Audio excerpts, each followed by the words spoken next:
आदरणीय दर्शकहरू नमस्कार। कार्यक्रम दिशा निर्देशमा म विजय कुमार यहाँको हार्दिक स्वागत गर्दछु। पूर्व घोषित कार्यक्रम अनुसार आज हामी प्रस्तुत गर्दैछौं नायकहरूका पनि नायक महानायक राजेश हमालसँग गरिएको एक अविस्मरणीय टेलिभिजन अन्तर्वार्ताको दोस्रो भाग। नियमित दर्शकहरूलाई सम्झना नै होला कि कार्यक्रमको पहिलो भाग बडा मर्मस्पर्शी र भावुक अंशहरूले भरिएको थियो। यस्ता अंश जहाँ राजेश हमालका आँखामा आँसु पटक पटक रसाए। आज यो दोस्रो भागको सुरुवात हामी गर्दैछौं राजेश हमालको पहिलो चलचित्र युगदेखि युगसम्मको प्रसंगबाट। मेरो सुरुवात असाध्यै राम्रो भएको थियो। मैले जुन मेरो फर्स्ट फिल्म थियो युगदेखि युगसम्म, जुन मैले 1990 मा गरेँ, त्यो चाहिँ नि असाध्यै ठुलो सक्सेस भएको थियो र त्यसबाट चाहिँ नि भनिन्छ नि मेरो टेक अफ चाहिँ नि असाध्यै भयंकर। You had a vertical take off. I had a practically vertical take off. सफलताको निम्ति तपाईले प्रतीक्षा गर्नु परेन। त्यसपछि चाहिँ नि एकपछि अर्को फिल्महरू गर्दै गइरहेको थियो। तर त्यो सब कुराको चाहिँ नि अनभिज्ञ हुनुहुन्थ्यो मेरो बुवा, र त्यसलाई त्यो बेलासम्म पनि त्यसबारेमा जानकारी राख्ने उहाँले कुनै चासो पनि देखाउनु भएको थिएन। र मेरो पहिलो फिल्मको प्रिमियर हेर्न जाँदाखेरि कसैलाई पनि थाहा थिएन मेरो फिल्मको प्रिमियर हुँदैछ भनेर। मेरो परिवारमा म एक्लै गएको थिएँ।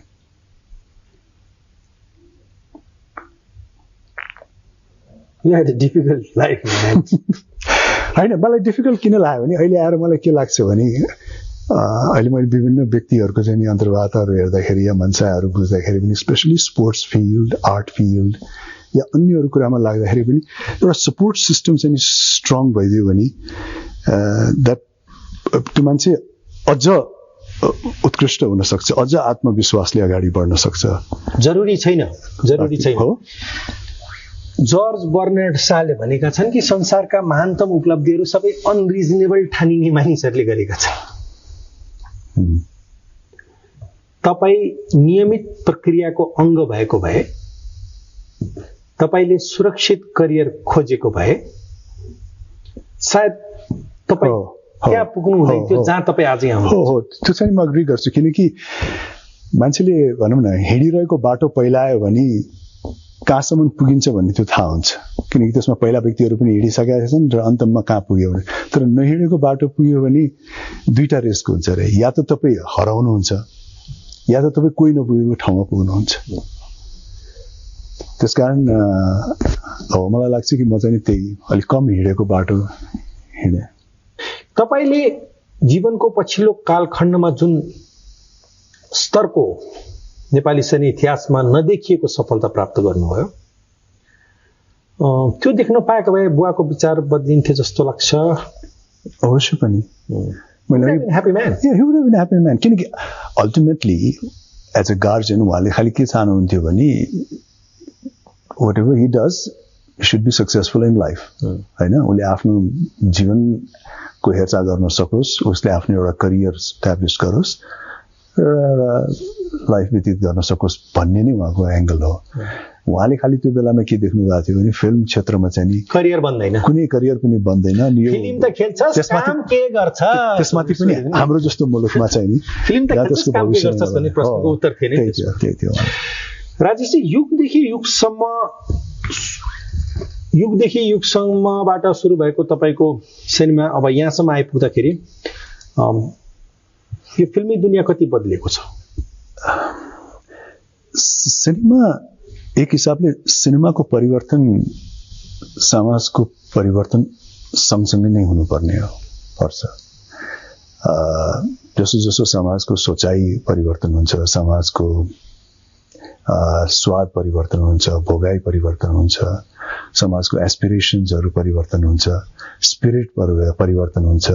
त्यसैलाई नै सम्बोधन गर्नलाई चाहिँ चलचित्रहरू बनाइन्छ। जुन किसिमको समाज, जुन किसिमको युथ, त्यो सन्दर्भमा चाहिँ सिनेमा कहाँ आइपुग्यो? हामीले चाहिँ नि जति अगाडि समाज बढेको छ, जति परिवर्तित समाज भएको छ, विशेष गरी नेपालकै सन्दर्भमा कुरा गर्नु पर्दाखेरि सोचाइमा, विचारमा, भोगाइमा, स्वादमा त्यही अनुपातमा चाहिँ हामी पछ्याउन सकेका छैनौँ जस्तो लाग्छ मलाई। र हामीहरू जुन चलचित्रकर्मीहरू छौँ अलिकति परिवर्तित समाजभन्दा अलिकति पछाडि छौँ कि जस्तो लाग्छ। समाजको गतिसँग नेपाली सिनेमाको गतिले तादात्म्यता राख्न नसक्नु अहिलेको मुख्य समस्या हो। सिनेकर्मीहरूले चाहिँ त्यसलाई पछ्याउन अलिकति सकिरहेको छैनौँ जस्तो लाग्छ मलाई। आर्थिक कारणहरू कति हदसम्म जिम्मेवार छन् यसको निम्ति? के नेपालमा लगानी कम भएर सिनेमा राम्रो नबनेका हुन् भनेर मैले भन्यो भने सही भन्छु या गलत भन्छु, वा त्यो आंशिक सत्य मात्रै हो?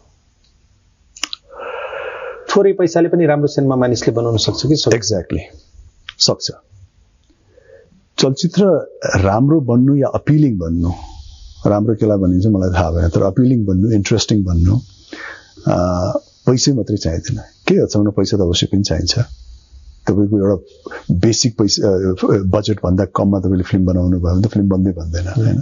एउटा बेसिक बजेट जुन चाहिन्छ त्यो बनाउनको लागि चाहिँ नि हामीले जुन सोच्छौँ नि कि फिल्ममा चाहिँ नि अब हलिउडले मिलियन्स खर्च गरिरहेछ, उसले करोडौँ खर्च गरिरहेछ भनेर, एउटा अपिलिङ इन्ट्रेस्टिङ फिल्म गराउनको लागि त्यही बजेट हुनुपर्छ या त्यही बजेटलाई चाहिँ नि मापदण्ड बनाइनुपर्छ भन्ने चाहिँ नि जरुरी छैन। किनकि सिनेमा, घर, इभन कमर्सियल कुराहरू गर्ने भने रिजोर्ट, होटेल्सहरूमा यति नै पैसा खर्च गर्नु भन्ने छैन नि। भव्य नै हुनुपर्छ भन्ने छैन, सुन्दर पनि त हुन सक्छ नि हैन। कति मान्छेहरूलाई एकदमै करोडौं मिलियन्स एन्ड मिलियन्स डलर खर्च गरेको रिजोर्ट एकदमै वाह यो गएर हेर्नै पर्ने भन्ने जस्तो पनि लाग्ला। कसैलाई चाहिँ एउटा समुद्रको किनारमा चाहिँ सिम्पल किसिमले बनाएको रिजोर्ट पनि वाह यो त यसको आफ्नै पक्ष रहेछ, यसको त आफ्नै एउटा इन्ट्रेस्ट रहेछ, आफ्नै सुन्दरता रहेछ भनेर त्यहाँ गएर चाहिँ उसले रात बिताउन चाहला, समय बिताउन चाहला। त्यस्तै सिनेमा पनि त्यस्तै नै हो। जति मानिसहरूले सिनेमा हेरिराखेका छन् त्योभन्दा धेरै बढी मानिसहरूले सिनेमा नहेरेसम्म नेपाली चलचित्र जगतको विकास हुँदैन भन्ने मेरो मान्यता छ। We need more audiences. That's a wrong perspective. Wrong यस मानेमा कि सिनेमा हेर्न चाहने र सिनेमा विशेष गरी नेपाली सिनेमा प्रति आकर्षित हुने व्यक्तिहरूको जमात प्रशस्त छ। The only reason is तपाईँ राम्रो फिल्म बनाउनु भएन भने कसैले पनि हेर्दैन। मान्छेले नेपाली फिल्म नहेर्ने या अन्य अरू मुलुकको फिल्म हेर्ने भन्ने कुराहरू चाहिँ नि त्यो पार्शियलिटी हुँदैन। मान्छेहरूले बेसिकली अडियन्सले राम्रो फिल्म हेर्न चाहन्छ जो उसको स्वादको लाई सम्बोधित गरोस्, जो उसको चाहनालाई सम्बोधित गरोस्, त्यो फिल्म हेर्छ। अब चूँकि हामी कहाँ रहेछौँ भने हामी सायद दर्शकको स्वाद अनुसारको चलचित्रहरू बनाउन सकिरहेको छैनौँ कि चलचित्र भनेको फलानु चल्ने फलानु नचल्ने भन्ने हुँदैन, राम्रो र नराम्रो मात्रै हुन्छ चलचित्रहरू, इन्ट्रेस्टिङ र नइन्ट्रेस्टिङ। एउटा अर्को कुरा छ, नेपालीहरूले हिन्दी भाषा नबुझ्ने भएको भए अलि सजिलो हुन्थ्यो टेलिभिजन अथवा फिल्ममा काम गर्ने मानिसहरूलाई। हेर्नुहोस्, आर्टमा एक हिसाबले कतै पनि भाषा हुँदैन। यदि इन्ट्रेस्टिङ छ, उहाँहरूलाई राम्रो लागेको छ भने त्यसले कहिले पनि रोक्न सक्दैन। त्यसका अनेक उपायहरू हुन्छ। नत्र त अहिले यो कोरियन मान्छेले गाएको गीत चाहिँ वर्ल्ड वाइड पपुलरै हुँदैन थियो होला। त्यो कोरियन मान्छेले गाएको गीत संसारका चाहिँ नि 99.9% मान्छेले त्यसको शब्द के पनि बुझ्दैन, खालि सेक्सी लेडी बाहेक। के बङ्गम बङ्गम भन्छ, के भन्छ, गन्नम गन्नम के भन्ने, गन्नम गन्नम बङ्गम बङ्गम के भन्छ। अब त्यो अहिले सर्वाधिक हिट चलचित्र के अरे सङ्गीत भएको छ। त्यसकारण भाषाले अवश्य पनि रोक्दैन, खालि इन्ट्रेस्टिङ छ कि छैन, उनीहरूलाई अपिलिङ छ कि छैन भन्ने कुरा मात्रै हो। यतिकै पैसाले बनाउन सकिन्छ भन्ने तपाईँको मान्यता हो? त्यसकारण मेरो मान्यता त्यही हो कि हामी विदेशी चलचित्रसँग हामी डराउनु पनि पर्दैन। यदि हामीले चाहिँ नि, किनकि नेपाली जनसमुदाय, नेपाली व्यक्तिहरूले यदि उहाँहरूको इन्ट्रेस्टलाई चाहिँ नि कायम गर्ने चलचित्र बनाएको खण्डमा अवश्य पनि उहाँहरूले चाहिँ आफ्नै भाषा, आफ्नै परिवेश, आफ्नै सोचाइ, आफ्नै साइकोलोजी मिल्ने टाइपकै विषयवस्तुमा बढ्ता आकर्षित हुनुहुन्छ र आफ्नो इमिडिएट इन्भाइरोमेन्टलाई सम्बोधन गर्ने किसिमकै सामग्रीहरू हेर्न बढी रुचाउनुहुन्छ। आफ्नो परिवेशको उदाहरणको लागि जुन बखतमा तपाईसँग यो अन्तर्वार्ता प्रसारण भइराखेको होला, एक्ज्याक्टली म अनुमान गर्न सक्छु कि यसलाई स्विच अफ गरेर अर्कोमा सर्न दर्शकहरूलाई निकै गाह्रो होला, किनभने यहाँ तपाईसँग जुन कन्भर्सेसन भइराखेको छ त्यो हाम्रो नेपाली परिवेशमा रुचिकर छ। नेपाली जनता जान्न चाहन्छ कि राज्य सम्हाल को रहेछ भनेर। मेटाफोरिकली कुरा गर्दाखेरि नेपाली व्यक्तिहरू सबैजनाले दाल भात रुचाउँछ भन्दैमा तपाईँले काँचो भात र काँचो दाल दिनुभयो भने त अवश्य पनि उसले यो त खाँदैन, म परोटी खाउँ कि क्या, यो त खानै नहुने रहेछ भनेर भनि नै हाल्छ। तर उसको प्राथमिकता त दाल भात खानु नै भन्ने हुन्छ। त्यही कारण त्यो दाल भात चाहिँ सहीसँग पकाउने, उहाँहरूको स्वाद मिल्ने चाहिँ बनाउने पनि आवश्यकता छ। यहाँ त नेपाली सिनेमामा न हामीले दाल भातको जस्तो पकाउन सक्यौं, न त्यसलाई राम्रो किसिमको स्यान्डविच अथवा सिजलर बनाउन सक्यौं हैन। त्यो कता न कता नेपाली चलचित्रले चाहिँ नि आफ्नो 100% आइडेन्टिटी चाहिँ बनाउन सकिरहेको छैन। अब त्यसमा हामी नै चुकिरह हो कि, किनकि नेपाली चलचित्रलाई एउटा मूर्त आइडेन्टिफिकेसन दिन चाहिँ अत्यन्त नै जरुरी छ, जुन चाहिँ सिनेकर्मीहरूकै जिम्मेवारी हो। हामी आफ्नै परिचयमा कसरी युनिक रहने र कसरी अलग पहिचान बनाउने, आफ्नै परिस्थिति, आफ्नै क्षमता र आफ्नै केपेबिलिटी अनुसार। मसँग टेनिस खेल्ने पैसा छैन भने मैले चाहिँ आफूले खेल्ने खेल मेरो हैसियतले दिने ब्याडमिन्टन राम्रोसँग खेल्न सक्नु पर्यो हैन। That's what you are trying to tell me. Yes, it's not necessary that we should be better, but we should be different. यो परिप्रेक्ष्यमा चाहिँ म हिन्दी सिनेमा मात्रै हेर्छु, अंग्रेजी सिनेमा मात्रै हेर्छु भन्ने नेपालीहरूलाई तपाईको के भन्नु छ? म नेपाली सिनेमा हेर्दिन भन्ने? त्यो त हरेक समाजमा हुन्छ, हेर्नुस्। तपाईले त्यसलाई कहिले पनि रोक्न सक्नुहुन्न। अमेरिकामा पनि तपाईले चाहिँ सोच्नु होला कि हलिउडमा यस्तै सिनेमाहरू बनाउँछ भन्दाखेरि अमेरिकी समाजभित्र पनि तपाईले पाउनुहुन्छ कि म त यो र्याम्बोको चलचित्र हेर्दिन, त्यसमा कुनै पनि इन्टेलेक्चुअल स्टिमुलेसन छैन, त्यसमा त खालि फिजिकल गर्छ भनेर कयौं चाहिँ नि बौद्धिक वर्ग अमेरिकामा पनि होलान्। म चाहिँ नि अलिकति यस्तो सिनेमा हेर्न जान चाहन्छु जहाँ चाहिँ मलाई इन्टेलेक्चुअल खुराक पुरोस्, जहाँ चाहिँ म बसेर सोच्न सकौं। त्यो र्याम्बोको खालि गन फाइटिङ र आर्नल्ड स्वार्जनेगरको त्यो एभ्रीवन टु हिज ओन छ नि हैन। त्यस्तो त हरेक समाजमा हुन्छ, हाम्रो समाजमा पनि अब त्यो त भइ नै रहन्छ। भोलि यदि हामीले चलचित्रको स्तर नै छैन, म चाहिँ बम्बई चलचित्र मात्रै हेर्न रुचाउँछु अथवा इंग्लिश सिनेमा मात्रै हेर्न रुचाउँछु भन्नेलाई तपाईको भन्नु केही छैन त्यसमा? त्यो जम्मा जहिले पनि हुन सक्छ, त्यो खालि सिनेमामा मात्रै हुँदैन, त्यो हरेक विषयवस्तुमा हुन सक्छ। हरेक समाजमा यस्ता मान्छेहरू हुन सक्छ जो चाहिँ नि लोकली प्रोड्युस चीजहरूलाई चाहिँ नि उपभोग गर्न नचाहनेहरू। म त ब्रान्डेड लुगा लाउँछु, व्हाटएभर, म त विदेशी टेलिभिजन हेर्छु। उहाँहरूलाई चाहिँ नि अब यहाँको ठाउँमा घुम्न मन नपर्ने, विदेशको ठाउँमा घुम्न मन लाग्ने, यहाँको सामग्री प्रयोग गर्न नमन लाग्ने, अन्यको ठाउँको सामग्री प्रयोग गर्न मन लाग्ने, यहाँको ठाउँमा गएर खान नमन लाग्ने, अन्य अरू देशको चाहिँ नि विभिन्न नाम चलेको ठाउँमा गएर खान मन लाग्ने भन्ने जमात त तपाईले तैले पनि पाउनुहुन्छ, त्यसलाई रोक्न सक्नुहुन्न। त्यो यहाँ मात्रै होइन, जहाँ पनि हुन्छ। अमेरिकामै एउटा पनि होला कि हामीलाई चाहिँ अमेरिकन खाना मन लाग्दैन, मलाई खाना खालि फ्रेन्च मात्रै मनपर्छ भन्ने अमेरिकी समाज पनि हुन्छ होला। अमेरिका घुम्नु पनि के घुम्नु, म त साउथ अफ फ्रान्समा मात्रै भ्याकेसन मनाउँछु, यो अमेरिकामा त कहाँ बस्ने, ह्याम्बर्गर खाएर यो अमेरिकन ठाउँमा किन बस्ने भनेर भन्ने पनि हुन्छ। त्यो हरेक समाजमा त्यो त भइ नै हाल्छ। त्यो सबैलाई तपाईले चित्त बुझाउन चाहिँ नि नसक्नुहुन्छ, न हामी चलचित्र कर्मीको त्यो मन चाहे पनि हो। तपाई चाहिँ यतिका वर्षसम्म यो चलचित्र उद्योगमा लागिसकेपछि अब यो मामिलामा दृढ हुनुहुन्छ कि स्वाद नभएको चलचित्र बनाएकाले ग्रोथ नभएको? चलचित्र भन्न त अब कुन भारतीय कलाकारले भने त्यो चलचित्रमा खालि एउटै कुरा हुन्छ, इन्टरटेनमेन्ट भनेर। म त्यसलाई अलिकति संशोधन गरेर के भन्न चाहन्छु भने चलचित्र इन्ट्रेस्टिङ हुनु पर्यो। त्यो चलचित्र मात्रै चल्छ जो दर्शकले इन्ट्रेस्टिङ ठान्नुहुन्छ। र चलचित्रको भूमिका के हो भने, काम के हो भने तपाईको कुनै न कुनै इन्द्रिय तपाईको चाहिँ स्टिमुलेट गर्नु हो, फिजिकली, मेन्टली, इन्टेलेक्चुअली, स्पिरिचुअली। यदि त्यो सबैलाई तपाईले स्टिमुलेट गर्न सक्नुभयो भने त चलचित्र एकदमै उत्कृष्ट नै हुन्छ। तर सबै इन्द्रियलाई तपाईले चाहिँ स्टिमुलेट गर्न सक्नु भएन भने पनि कमसेकम कुनै न कुनै पक्ष, चाहे त्यो शारीरिक पक्ष होस्, चाहे त्यो मेन्टल पक्ष होस्, चाहे त्यो इन्टेलेक्चुअल पक्ष होस्, या त्यो भिजुअल पक्ष मात्रै किन नहोस्, एकदमै ग्राफिक्स गरेर भिजुअल पक्षले मात्रै मान्छेलाई मोहित पार्यो भने पनि ओहो यो त भिजुअली गजब फिल्म छ यार, यसले केही सेन्स त दिँदैन, केही माने त दिँदैन, केही इन्टेलेक्चुअल विषयवस्तु त छैन, तर भिजुअल इफेक्ट चाहिँ गजब छ, यो भिजुअल ट्रिट हो भन्छ। कतिलाई चाहिँ एकदम शारीरिक रूपले नै एकदम उमङ्ग गराउने, तरङ्ग गराउने चलचित्र देख्यो भने पनि उसको उसले चाहिँ त्यो चलचित्र हेर्छ। त्यसकारण कहीँ न कुनै हिसाबबाट चाहिँ स्टिमुलेसन अवश्य पनि हुनुपर्छ। तपाईँको चलचित्रले कुनै पनि चिजलाई स्टिमुलेट गर्दैन भने त्यो चलचित्र त तिरस्कृत हुन्छ नै। तपाईका नजरमा चाहिँ कुनै न कुनै मानवीय इन्द्रिय त त्यसबाट आकर्षित हुनु पर्यो नि, अवश्य पनि। मेरो आँखाले आहा भन्नु पर्यो, मस्तिष्कले भन्नु पर्यो। चलचित्रको उद्देश्य नै त्यही हो।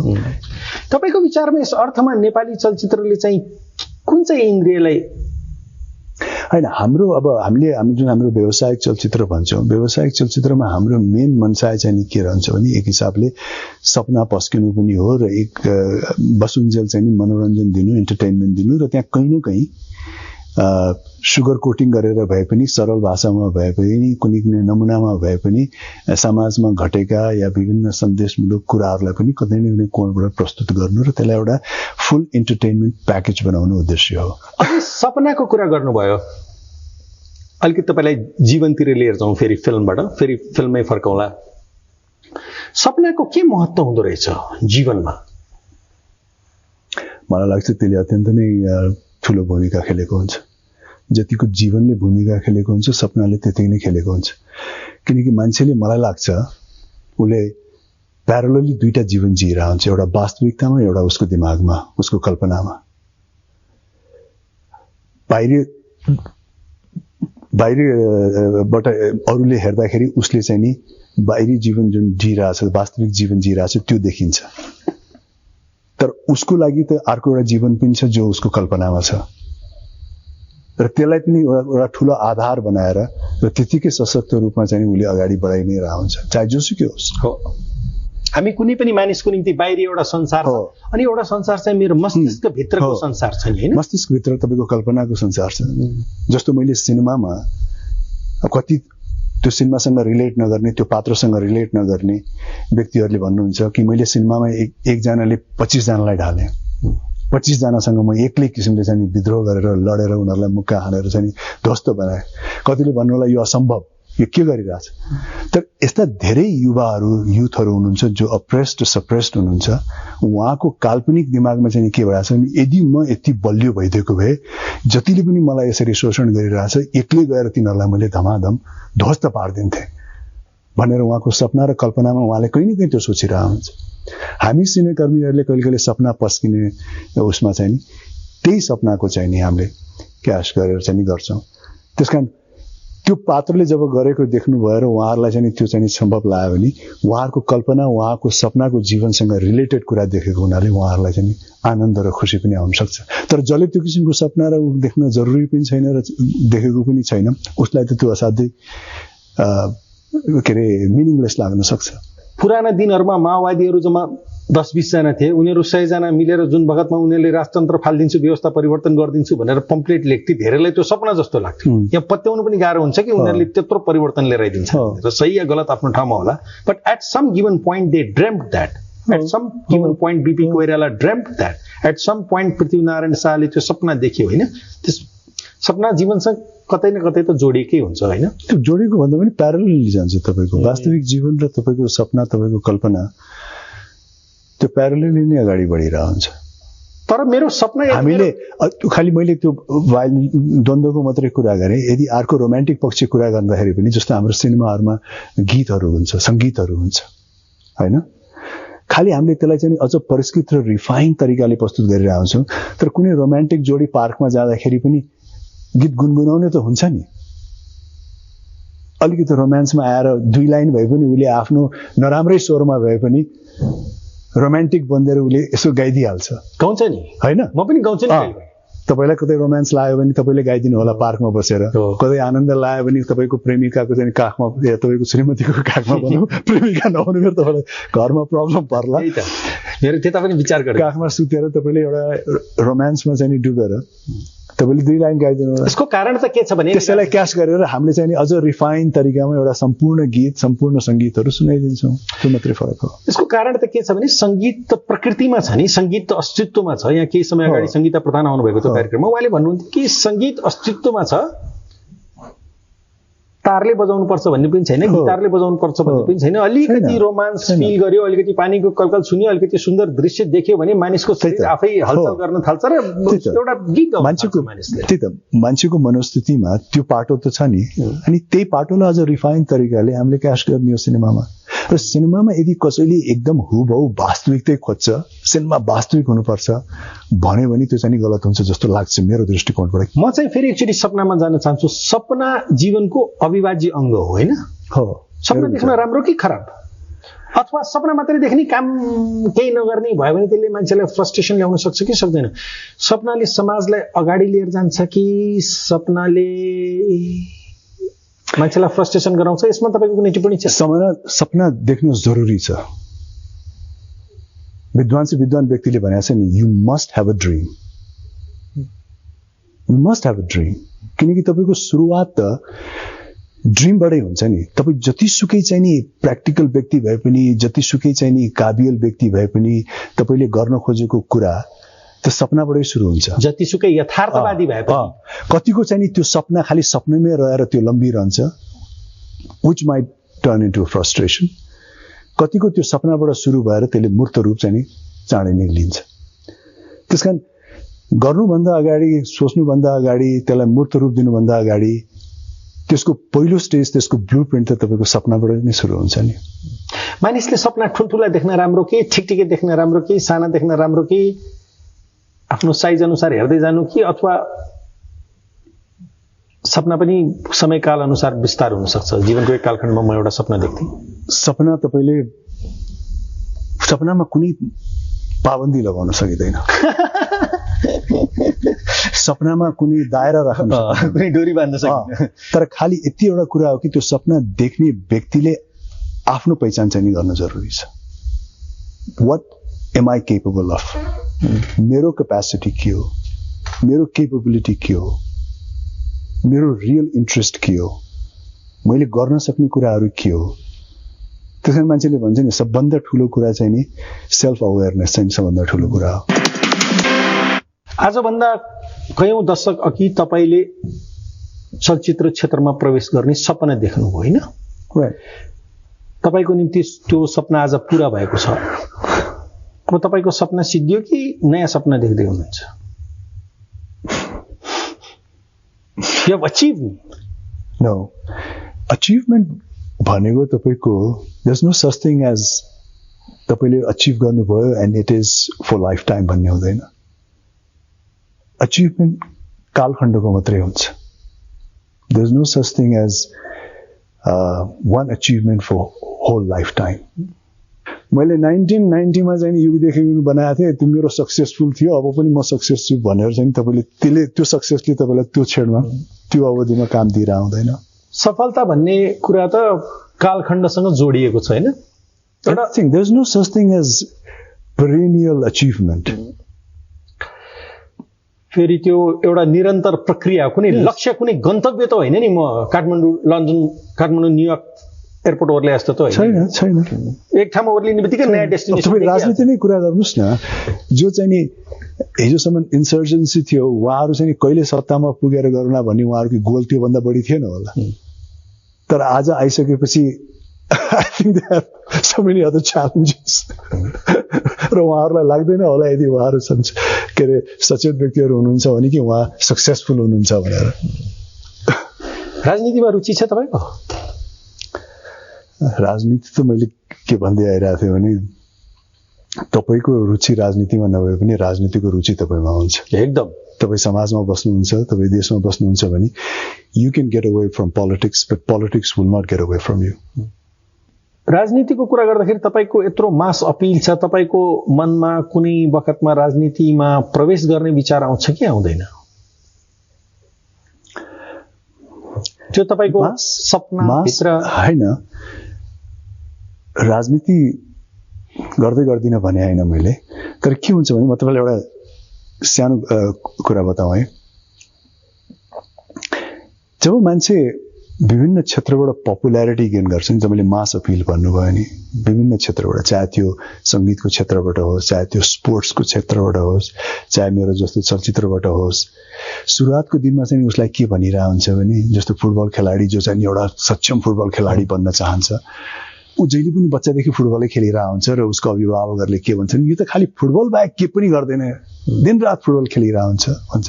म्युजिक गर्ने मान्छेलाई पनि सुरुवातका दिनमा जब ऊ यङ हुन्छ, खाली गिटारमा मात्रै झुन्डिरहेछ, खाली गीत मात्रै गाइरहेछ, अरू केमा पनि इन्ट्रेस्ट राख्दैन। जस्तो म जस्तो चलचित्रकर्मीलाई पनि यसलाई दुनियाँको कुनै प्रभाव छैन, खाली कसरी फिल्ममा एक्टिङ गरौँ, कसरी फिल्ममा लागौँ भनेर 24 घण्टा फिल्म सोचिरहेछ भन्छ। तर विडम्बना के छ भने यो सबै क्षेत्रमा लागेर एउटा चरम बिन्दुमा पुगेर मास अपिल गरिसकेपछि then people expect you to know in so many other fields. समाजको बारेमा तपाईँको दृष्टिकोण के छ, राजनीतिको बारेमा तपाईँको दृष्टिकोण के छ, हावापानी परिवर्तनको विषयमा हावापानी इन्भाइरोमेन्टको बारेमा दृष्टिकोण के छ, वन्य जीव जन्तुको बारेमा तपाईँको दृष्टिकोण के छ। जबकि उसलाई एक जीवनको एउटा कालखण्डमा चाहिँ नि यो त खालि गिटार मात्रै बजाइरहन्छ, अरू के यो त खालि फुटबलै मात्रै खेलिरहन्छ, यो त खालि एक्टिङमा मात्रै सोचिरहन्छ। त्यस कारण अब यो मास अपिल भनेको प्रश्नको सोझो जवाफ दिने प्रयत्न गर्नुहोस्। के हामी तपाईँलाई राजनीतिमा देख्न सक्छौँ, कुनै राजनीतिक दलको सदस्य भएर अथवा स्वतन्त्र उम्मेदवारको रूपमा तपाईँले मत मागिराखेको निर्वाचनमा देख्न सक्छौँ? तपाईँको देख्न सक्नुहुन्न म भन्दिनँ, तर अहिले इमिडिएटली चाहिँ नि मेरो पोलिटिकल कुनै प्लान चाहिँ छैन, योजना छैन इमिडिएट फेजमा। अहिले म अझ पनि कलाकारितामै नै समर्पित हुन चाहन्छु। तर यदि म कुनै बेलामा कुनै कालखण्डमा गएर पोलिटिक्समा लाग्यो भने यो मानेमा हुँदैन कि म एकदमै कलाकारिता गरेर अब मैले मास अपिल बनाएँ अब म पोलिटिक्समा लाग्नुपर्छ भनेर नभएर वास्तविक रूपमा चाहिँ नि पोलिटिक्सप्रति मेरो इन्ट्रेस्ट जागेर र वास्तविक रूपमा चाहिँ नि मैले पोलिटिक्समा के गर्न सक्छु भन्ने मनसाय भएरै चाहिँ नि लागेको हुन्छु म। तपाईले इमानदारीपूर्वक जवाफ दिनु पर्यो भने तपाईमा जुन अभिनयको क्षमता थियो के त्यो पूर्ण रूपले प्रस्फुटित भएर निर्देशकहरूले निकाल्न सके? फुल ब्लजम फ्लावर भन्छ नि, जस्तो तपाईलाई लाग्छ, अथवा तपाईँ भित्र जति कलाकारिता थियो त्यसको थोरै अंश मात्रै हामीले देख्ने मौका पायौँ?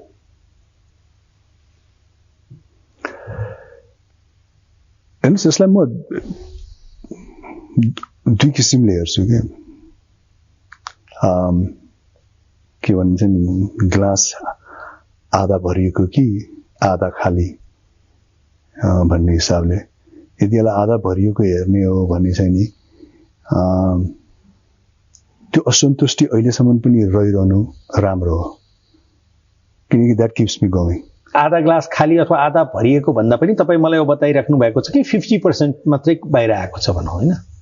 म्याथमेटिक्समा त फेरि मैले गर्न चाहेको जति गर्न सकिरहेको छैन।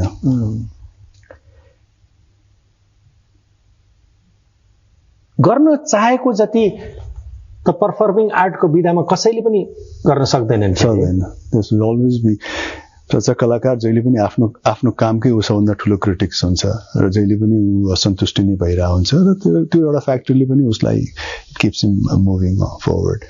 त्यो एउटा असन्तुष्टि अतृप्ति हुन जरुरी छ। एक तहसम्मको असन्तुष्टि त बाँकी नै रहन्छ नि, एक तहसम्मको असन्तुष्टि बाँकी नै रहन्छ। यो पण्डित रविशंकरजी अहिले बित्नुभयो, महान नेत्र संगीतकार हुनुहुन्थ्यो। एकचोटि उहाँलाई भेट्ने मौका परेको थियो मेरो त्यो इन्डियन बास्टोको घरमा। मैले सुने तपाईँले यत्रो सङ्गीत रचना गर्नु, कहाँ भेटे, अभी त साज लगना सुरु ही हुआ था भनेर भन्नुहुन्छ। एक्ज्याक्टली, सायद त्यही अधुरोपनले अगाडिको रचनाहरूलाई तपाईँलाई मद्दत गर्छ, होइन? त्यही त, यो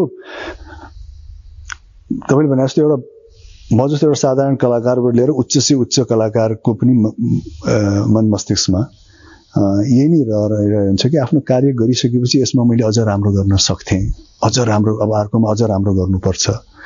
भन्ने भावना कायम नै रहन्छ।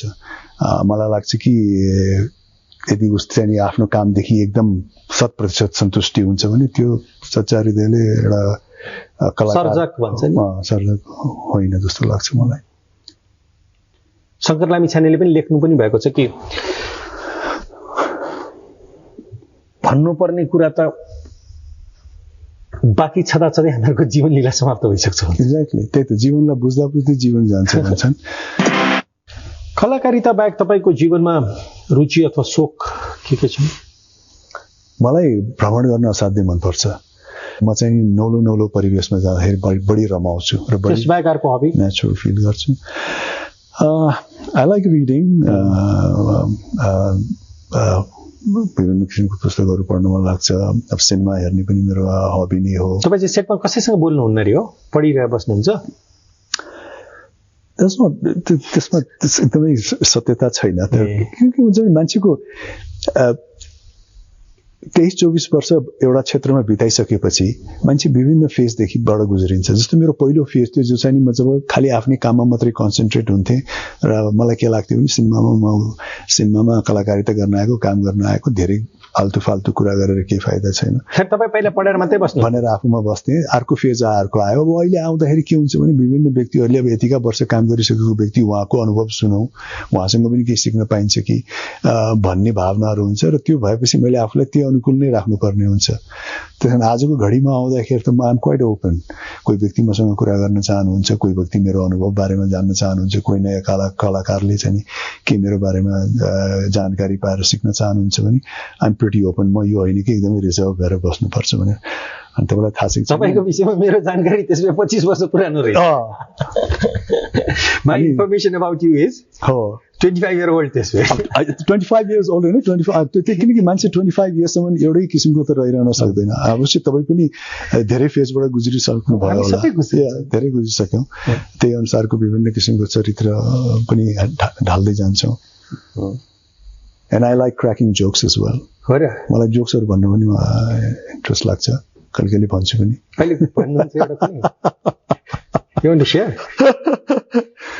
म त एउटा राजनीतिकै जोक भन्छु। मलाई एकदम इन्ट्रेस्ट लाग्छ। अब हामी कहाँ नेपालमा चाहिँ एकदम सबभन्दा ठुलो समस्या भनेको करप्सनकै हो होइन, भ्रष्टाचार हो। तर फेरि त्यो भन्दै पनि राजनीतिकमा चाहिँ थोर बहुत भ्रष्टाचार चाहिँ विश्वभरि नै हुन्छ होइन। पावर यस्तो चिज हो कि इट करप्ट्स यु। तर खालि कहाँ चाहिँ एकदमै बढी, कहाँ चाहिँ अलिअलि भन्ने कुरा मात्रै हो। अनि हाम्रो प्रधानमन्त्री चाहिँ एक दिन यस सिलसिलामा अमेरिका पुग्नु भएछ।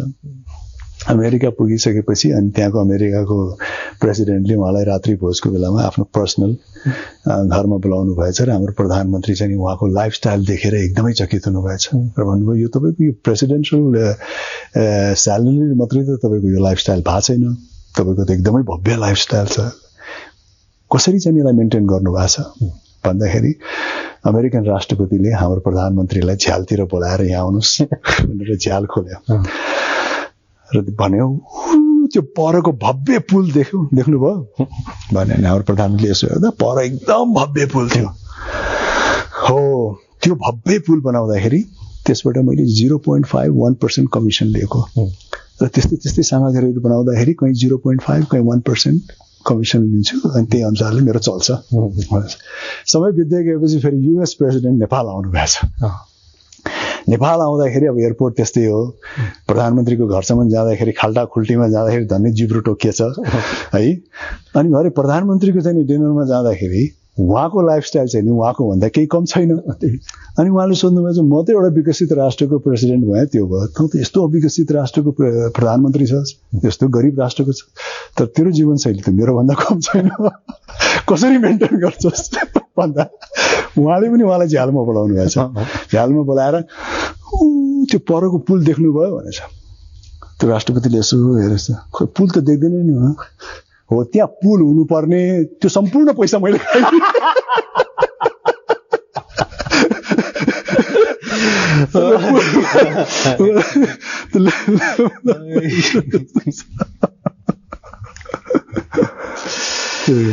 गजब सुनाउनु भयो तपाईँ। मानिसको जिन्दगीमा सेन्स अफ ह्युमरको बडा महत्त्व रहेछ होइन? महत्त्व राख्छ। मलाई पनि धेरै अवेर थाहा भयो। अन्त किशोरजीसँग अलिअलि सङ्गत थियो। मानिसको जिन्दगीमा एउटा हास्यरस भएन भने बडा निरस हुन्छ जीवन। नेपाल जस्तो देशहरूमा त झनै निरस हुन्छ। चाहिन्छ हो, यहाँ त अरूको एक्टिभिटी पनि छैन। आफ्नो स्पिरिट माथि राखिरहनु पर्यो। राजेशजी भन्छन् कि एउटा कलाकारले एकै जीवनमा धेरै जीवन बाँचेको हुन्छ है। तपाईँ बिहानको सेटमा एउटा गरिब मानिसको रोल खेल्नुहुन्छ, बेलुका धनी खेल्नुहुन्छ, बिहान चोरको भूमिका हुन्छ, साँझ इमान्दार पुलिस अफिसरको होला। यति धेरै विविधताको अनुभूत गरिसकेको मानिस तपाईको नजरमा चाहिँ जीवन के रहेछ? जीवन भनेको एउटै कथा होइन। जीवन भनेको विभिन्न कथाको चाहिँ सङ्गालो हो। मान्छे एउटै जीवनमा विभिन्न जीवन जिउँछ, विभिन्न चरित्र सहित जिउँछ, विभिन्न परिवेश सहित जिउँछ। र जो मान्छे आज जस्तो छ 30 वर्ष अगाडिको ऊ आफै जस्तो थियो, उसँग कुनै उसको चाहिँ लिङ्क नहुन पनि सक्छ। चाहे त्यो दृष्टिकोणमा होस्, चाहे त्यो चरित्रमा होस्, चाहे त्यो बिहेभियरमा होस्। चाहे म चलचित्रमा काम गरौँ या नगरौँ, मैले विभिन्न भूमिका त मैले पनि खेलिराखेको छु नि हैन। म कसैको बुवा छु, कसैको। शेक्सपियरले त्यसै world is a stage and everyone is an actor भनेर त त्यसै भनेको छैन। भूमिका त हामी सबैले नै गरिरहेको छौँ। कसैले चाहिँ त्यो भूमिकालाई नै, भूमिका गर्ने क्षेत्रलाई नै आफ्नो व्यवसाय बनाउँछ, त्यो अर्कै कुरा हो। तपाईँ राजनीतिज्ञहरूसँग इन्टरभ्यू गर्नुहुन्छ, उनीहरूले कम भूमिका बाँधेर गरिरह होला र हैन। त्यसकारण लाइफ चाहिँ त्यही नै हो। अब छोटकरीमा भन्नुपर्दा जतिसुकै क्लिशे देख्यो भने पनि no one said life is easy. कसैले पनि लाइफ सजिलो छ भनेर कसैले पनि भनेको छैन। तपाईँलाई जतिसुकै सजिलो लाए पनि त्यो सजिलोमै पनि अप्ठ्याराहरू धेरै हुन्छन्। कहिले कहिले तपाईँलाई लाग्ला कि मैले एकदमै पैसा कमायो भने मेरो लाइफ सजिलो होला, तर पैसा कमाइसकेपछि फेरि त्यही तपाईँले अप्ठ्याराहरू विभिन्न देख्नुहुन्छ। नेताहरूलाई लाग्ला कि उहाँहरू चाहिँ क्रान्तिकारी भएर चाहिँ भूमिगत हुँदाखेरि प्रधानमन्त्री भयो भने मैले सबै कुरा गराउँला भनेर। त्यो भइसकेपछि फेरि अर्को चुनौतीहरू आउँछन् र त्योभन्दा पनि जटिल चुनौतीहरू आउलान्। त्यसकारण सजिलो life is not, no one said life is easy. त्यसकारण कहिले पनि यो भ्रममा हामी नपरौँ कि how can I make my life easy भनेर। There is no such thing as making your life easy. There is only such thing as moving on with challenges, moving on with hurdles. एक हिसाबले भन्ने हो भने तरवारको धारमै चलिरहेको छ हाम्रो life. No one can predict. तपाईँलाई पैसा नहुँदाखेरि पैसा चाहिएको होला, बल नहुँदा बल चाहिएको होला, पैसा भइसकेपछि उमेर चाहिएको होला, उमेर भइसके स्वास्थ्य चाहिएको होला हैन। अनि अन्तिममा गएर तपाईँले के होला भने मलाई त्यो अरू केही पनि चाहिँदैन, खालि मर्ने बेलामा दुःख नपाएर आनन्दले एक्जिट भएर मर्न पाए हुन्थ्यो भन्ने, तपाईँको सास आनन्दसँग गइदियो हुन्थ्यो, नतडपियो हुन्थ्यो भन्ने होला। So we go through all this phases. लाइफमा यही फेजेसहरू छ। It's so no one said life is easy. तपाईँ जतिसुकै आफूलाई म एकदम आत्मविश्वास निडर छु भने पनि त्यो एउटा भ्रम मात्रै हो। किनकि there is no such thing as तपाईँ एकदम लाइफलाई लिएर चाहिँ फुल्ली कन्फिडेन्ट र निडर भन्ने कुरा चाहिँ तपाईँ भन्नु सक्नुहुन्न। त्यो भन्नुभयो भने तपाईँ खालि त्यो एउटा भ्रमको खेती मात्रै पालिरहनुहुन्छ। अथवा तपाईँले सिनेमामा बोलेको कुनै डायलग जस्तो हो, खालि तपाईँको जिम्मेवारी त खालि के हो भने त्यो फियर र त्यो अन्योलतालाई कसरी सामना गर्ने, कसरी त्यो सामना गर्ने, आफूलाई सक्षम बनाउने भन्ने मात्रै हो। लामाहरूले हामीलाई बताउँछन् it's all about hope and fear. सारा खेल आशा र डरमा छ र जिन्दगी भनेको आशा र डरलाई कसरी सचेततापूर्वक होस राखेर सामना गर्ने कलाको अर्को नाम हो। एक्ज्याक्टली। होप भएन भने त लाइफै भएन। होप त हुनै पर्यो। होप चाहिन्छ। जस्तो आखिरी क्षणमा पनि सास राम्रोसँग जाओस् भन्ने होप त रहिरहन्छ नि, अन्य नरहे पनि। बाँकीको जीवनमा त अनेक किसिमको होप्सहरू हुन्छ। So life is not easy. अनि लाइफ त्यो इजी नभएको कारणले पनि यो अमूल्य छ र यति भलनरेबल भएको कारणले पनि यो प्रेसियस छ। जाने बेलामा अरू केही तपाईँलाई भन्नु छ? मैले सोध्न बिर्सेको, तपाईँले भन्न चाहेको? हुन त संसारमा सोधि नसक्नु कुराहरू छन्, भनि नसक्नु। अघि मैले त्यही सम्झेँ है, जीवनमा मोस्ट इम्पोर्टेन्ट थिङ, तपाईँ कुनै पनि क्षेत्रमा लागेको होस्। मैले भने जीवन भनरेबल छ, धारमा चलिरहेको छ, जीवनको कुनै चाहिँ नि भनौँ न टुङ्गो छैन। तपाईँ भोलि के हुन्छ, अहिले म यहाँ स्टुडियोबाट गएर चाहिँ घर जाने क्रममा के हुन्छ भन्ने कुरा मलाई आफैलाई थाहा हुँदैन। त्यही कारण यस्तो भनरेबल जीवनमा तपाईँ कुनै पनि क्षेत्रमा लाग्नुहोस्, कुनै पनि किसिमको सक्सेस हासिल गर्नुहोस्, the most important thing for you is to be also a good human being. यो पक्ष चाहिँ कहिले पनि मान्छेले बिर्सनु हुँदैन। तपाईँको मानवीय पक्ष, तपाईँको पत्रकारिताको पक्ष होला, तपाईँको चाहिँ नि राजनीतिको पक्ष होला, तपाईँको कलाकारिताको पक्ष होला, र त्यो पक्षले तपाईँको व्यक्तित्वमा चाहिँ नि विभिन्न किसिमको प्रभाव पार्ला र त्यही किसिमको व्यक्तित्व तपाईँले आचरण गर्नुहोला, देखाउनु होला। तर त्योभन्दा पनि ठुलो व्यक्तित्वको चाहिँ तपाईँको के जिम्मेवारी हुन्छ भने तपाईँको ह्युम्यानिटीको, मानिसको रूपमा एज अ ह्युमन बिङ। तपाईँ पत्रकारमा सफल हुनुहुन्छ तर तपाईँ एज अ ह्युमन बिङ पनि सफल हुनुहुन्छ भने त्यो सुनमा सुगन्ध हो। तपाईँ पत्रकारितामा सफल हुनुहुन्छ तर you are a bad human being भने you may not be truly successful person. त्यसकारण ह्युम्यानिटीलाई जोगाइराख्नु र to be a good human being हुनु चाहिँ अत्यन्तै नै जरुरी छ जस्तो लाग्छ मलाई। पत्रकारको रूपमा म बरु असफल हौँ त्यस्तै मलाई त्यति बिगार्दैन, मानिसको रूपमा म खराब भएँ भने चाहिँ डेफिनेटली। र त्यो तपाईँले अभिव्यक्ति गर्नै पर्दैन। मान्छेहरू यस्तो सेन्सिटिभ छन् कि whether you are genuinely a good human being or not, मान्छेको एउटा सिक्स्थ सेन्सले त्यसलाई पत्ता लगाइ नै हाल्छ। तपाईँले त्यसलाई ढोङ रूपबाट पनि प्रस्तुत गर्न सक्नुहुन्न र त्यसलाई तपाईँ नेचुरली गुड ह्युमन बिङ हुनुहुन्छ भने त्यसलाई तपाईँले दबाउनु पनि सक्नुहुन्न। म गुड ह्युमन बिङ देखाउन चाहदिनँ भएको भनेर झुटो विनम्रताको नकाब ओढेर फल सेन्स अफ मोडेस्टी बोकेर गर्न चाहदिनँ भने पनि तपाईँको सामने व्यक्तिले चाहिँ त पत्ता लगाउँछ कि यो मान्छे basically is a good human being. मेरो विचारमा चाहिँ नि राम्रो कलाकार बनौँ, राम्रो नेता बनौँ, राम्रो राजनीतिज्ञ बनौँ, राम्रो उद्योगपति बनौँ, राम्रो पत्रकार बनौँ, तर let's aspire and try to be a good human being fundamentally. अनन्यकालदेखि जिन्दगीमा जो कहीँ पुग्न सफल भएको छ ऊ सबै मानिसहरूले यही कुरा भनेका छन्। विश्वेश्वर प्रसाद कोइरालाले यही भन्नुभयो, नानी ठुलो होइन असल बन। मलाई मनमोहनजीले त्यही भन्नुहुन्थ्यो, मनमोहन अधिकारीजी। अझ तपाईँ त्यही भन्दै हुनुहुन्छ। सत्यतालाई त दोहोऱ्याइरहनु पर्छ नि। सत्यता दोहोऱ्याउनुमा कुनै अप्ठ्यारो, यदि त्यो कुरा सत्य हो भने त्यसलाई त तपाईँले मिलियन अफ टाइम पनि भन्न सक्नुहुन्छ। भनिसकेको छ भनेर त्यसलाई नभन्नुपर्ने त कुनै कारण छैन। झन्झन भन्नुपर्छ, झन्झन भन्नुपर्छ। अब राजेशजीले यति भनिसकेपछि मेरो सोध्नु बाँकी अब तपाईँसँग केही रहेन। Great talking to you. I know, it was a pleasure talking to you as well. र तपाईँ अन्तर्वार्ता लिइरहनु भयो भने आगामी दिनमा अर्को अन्तर्वार्ताको लागि चाहिँ नि 8-10 वर्ष कुर्न नपरोस्। You are welcome anytime, sir. You are welcome anytime, sir. Thank you. Thank you. Thank you very much, sir.